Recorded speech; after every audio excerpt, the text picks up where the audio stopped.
A break, we have a new projection. NBC News projects that Hillary Clinton will win in the state of Virginia. 13 electoral votes.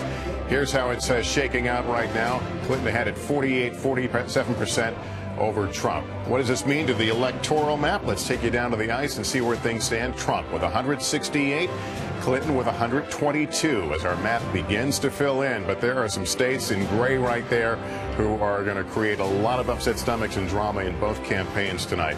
Let's go to Chuck Todd right now, who is with some of our pollsters to get a little read on what we're seeing here and how we got here. I'm with Bill McInturff, Republican, Fred Yang, Democrat.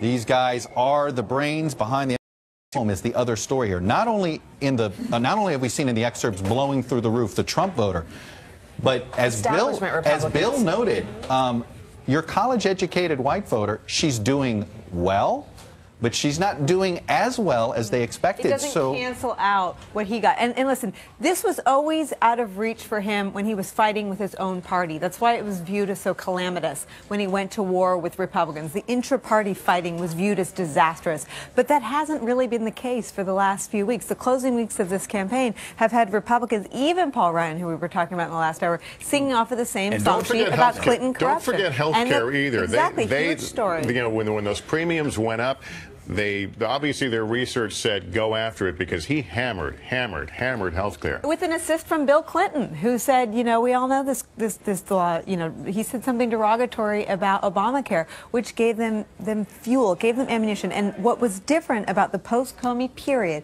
was that he had ammunition and he used it. He'd been a very inefficient candidate until that moment. When the Comey letter hit, he became a very efficient, a very disciplined, almost a traditional kind of candidate. And this is what it yielded. Kevin Tibbles is in Michigan right now. Kevin, what's the mood where you are, and what are people talking about?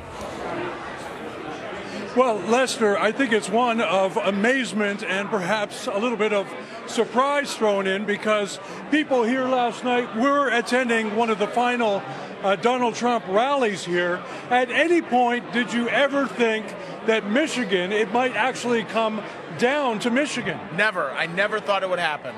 And what about you? I mean, Michigan did not seem to be in play. This was supposed to be a Democrat state. We were ready to be in play. We were excited for something new and different. And Donald Trump is that person. Well, what does Donald Trump represent to you that is different? He tells it like it is. He isn't politically correct, which is sometimes good and sometimes not. But you know where he's coming from. Well, I have to ask you, as a woman, why did you vote for him? Because he tells it like it is. I have a lot of friends who tell it like it is, and you can trust them. You have to sort through some of the weeds, but when you get to the gist of it, you know he's speaking strong words and that he's going to live up to those words. This was a rather subdued crowd up until about 45 minutes ago, Lester, and that's when the results started to come in. I think people here got excited when they saw what was going on in Ohio, which of course I believe is still too close to call. And then it started coming in here. People started talking about the number of people that voted in the Detroit area, which seemed to be low. And then here, which has been a Republican sort of island in this state of Michigan. But after this evening, I mean, who knows? It's all up in the air. Who knows what's going to happen here, Lester? All right, Kevin Tibbles, thanks very much. And I know in the crush of that room and the noise you may have missed, but Ohio has been called as a Donald Trump state. Donald Trump wins Ohio. And let's drill down on Ohio because it may be Hallie Jackson, because it may tell us a little bit what else is going on in the Midwest. And here's what we're seeing in Ohio, which could be reflected in Michigan, which is another one of these upper Midwest states, and obviously the one we're talking about tonight. Look at this. It wasn't immigration, it wasn't foreign policy or terrorism that ended up giving Trump the win. According to our exit polls, it was the economy. 54% of Ohio voters said that was the most important issue to them. And of the voters who said that the economy was the most important issue, and actually of Ohio voters overall, more of them thought that Donald Trump would better handle the economy. His message on trade seemed to resonate. This is something that we heard from Trump in the closing months of his campaign in the last few weeks as he made trip after trip after trip to Ohio, pressing this message. The other thing driving his victory in Ohio, he is the projected winner there. Take a look at this next board here. It's what we've been talking about all night. White voters without a college degree. Look at the margin for the Republican candidate. In 2012, it was 56%. Donald Trump outperformed Mitt Romney this year. And look at what happened with the Democratic candidate. In 2012, Barack Obama got 42%. Hillary Clinton underperformed him by 5 points. So that is something that we're going to look to see if that is matched in Michigan, given the similarities between the populations there, Lester. Hallie Jackson, thanks. We're going to take a quick break. We're going to continue to keep a close eye on those 2 close-to-call states, and there are many of them. And another round of poll closings coming up, including a big one, California. Stay with us. And Washington.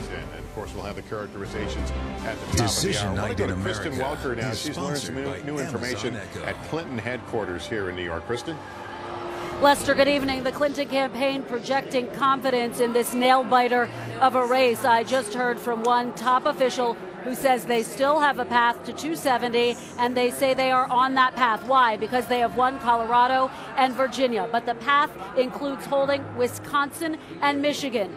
They would then have to win Pennsylvania and either win Nevada or New Hampshire. So those are the states that they are watching at this hour. Now, they point out that in terms of Wisconsin, Madison is still out. That's obviously a heavy college area, so you're going to get younger voters. They think they can clinch that area. And then Michigan, Detroit is out. A lot of African-American voters. Of course, President Obama has been there trying to energize his base and that part of the Obama coalition. I can tell you that there are jitters here among top Clinton supporters who are gathered at the Javits Center, some of them acknowledging to me they are quite concerned about the fact that this race is a whole lot closer than they were anticipating. But again, at this hour, the Clinton campaign stressing that they still have a path to 270 and they think they can get there. Lester. Listening to that path, Kristen, we're sending Chuck with his pad and up to the map here. Well, look, the path is one state right now. I mean, yes, we may need to worry. We'll worry about Nevada and New Hampshire when we get there. And Wisconsin, she noted. In Wisconsin, there's no doubt. But let's get to know Michigan a little bit here. We still got, look, more than 50% of the vote out. But ultimately, let's take a look at what Wayne County is going to do. So right now, Clinton is winning it. Almost by 30 points. Let's go back to 2012 just to get an idea of the total vote that you'll see out of it. So we have 220,000 votes in there so far. If you go to Wayne in 2012, as you see, President Obama won it by almost 50 points. He got nearly 370,000 net out of there. So my point is, that's what you're going to be wanting to watch tonight. Number one is going to be how much, oh, it looks like, there we go. How much does she get out of here? Still very little of Detroit in, but she needs to net, doesn't need to net as much as Obama got out of there, but she needs to net probably 275 to 300,000 votes just out of Wayne County. So we got a ways to go, but that's just a simple way of just watching Michigan right now. Why have you at the map? Can you show us where Florida is? We haven't we haven't checked in on Florida a little bit. Let's go ahead and go to it here. I'm sorry to put you on the spot. No, it's okay. I could have navigated it simpler. Look,